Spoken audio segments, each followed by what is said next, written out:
Hello दोस्तों, अप्रैल का महीना शुरू हो गया है। अप्रैल का महीना बहुत खास होता है। क्यों? क्योंकि हमारे यहाँ 1 अप्रैल से ही फाइनेंशियल ईयर शुरू होता है। फाइनेंशियल ईयर यानी वित्तीय वर्ष, जिसमें हम 1 अप्रैल से 31 मार्च तक के जो भी अपनी इनकम होती है, जो भी अपने खर्चे होते हैं, वो बताते हुए अपना इनकम टैक्स वगैरह भरते हैं, जीएसटी वगैरह का काम करते हैं।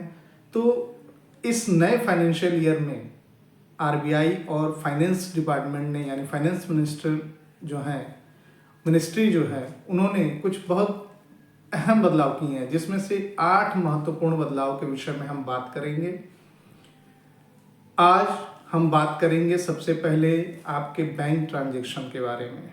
आरबीआई के नए नियम के अनुसार अब आप एक दिन में 5 फ्री विड्रॉल कर सकते हैं। यानी पहले जो आप विड्रॉल करते थे वो 5 पहले भी था, 5 अब भी है। फर्क क्या है?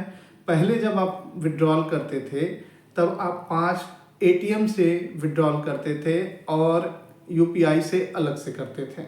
लेकिन अब ये नियम बदल गया है। अब चाहे आप यूपीआई से विड्रॉल करें, जो आप एटीएम के बाहर स्कैनर देखते होंगे, स्कैनर से अपने यूपीआई से स्कैन करके कैश ट्रांजेक्शन कर लेते थे, आप कैश विड्रॉल कर लेते थे।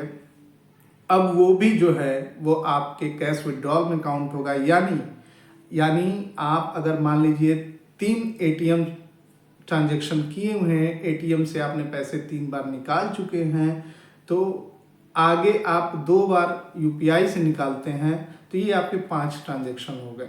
अब पहले जैसे ये नहीं है कि 5 हम एटीएम से निकालें और एटीएम कार्ड का इस्तेमाल करते हुए और बाकी यूपीआई का इस्तेमाल करते हुए। नहीं, अब आप चाहे यूपीआई से ट्रांजेक्शन करते हैं, चाहे आप एटीएम कार्ड से कैश निकालते हैं, वो दोनों आपके काउंट हो जाएंगे। और जहां आपकी 5 लिमिट पूरी हुई, अगली लिमिट, यानी जैसे ही आप 6वां ट्रांजेक्शन चाहे आप एटीएम से करते हैं, चाहे स्कैन करके निकालते हैं, कैश विड्रॉल करते हैं, तो वो तुरंत आपका 23 रुपया जीएसटी के साथ कटेगा।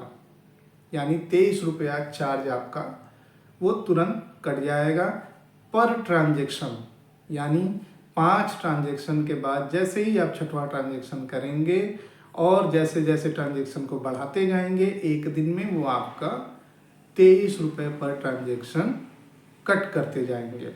तो आगे से अब अप्रैल के महीने से आप अपने ट्रांजेक्शन जो कर रहे हैं, कैश विड्रॉल कर रहे हैं, उस पर बहुत ध्यान दीजिएगा। उसको ध्यान देते हुए करिएगा, उसको काउंट करते हुए करिएगा।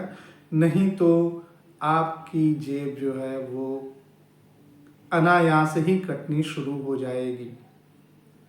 और याद रखिए कि छोटे शहरों में जो नॉन मेट्रो सिटीज़ हैं, वो वहाँ पे 5 की लिमिट है, और मेट्रो सिटीज़ जैसे आपकी मुंबई, दिल्ली, बेंगलोर वगैरह हैं, बड़ी शहरें जो हैं, वहाँ पे ये लिमिट 3 है। यानी आप 3 बार नॉन एटीएम, यानी आप दूसरे बैंक के एटीएम से 3 बार और दूसरे बैंक के एटीएम से छोटे शहरों में 5 बार कैश विड्रॉल कर सकते हैं। 5 बार के बाद आप जो भी विड्रॉल करेंगे छोटे शहरों में, वो आपको चार्जेबल होगा। और मेट्रो सिटीज़ में 3 ट्रांजेक्शन के बाद जो भी कैश विड्रॉल करेंगे दूसरे एटीएम से, वो भी चार्जेबल होगा। Thank you.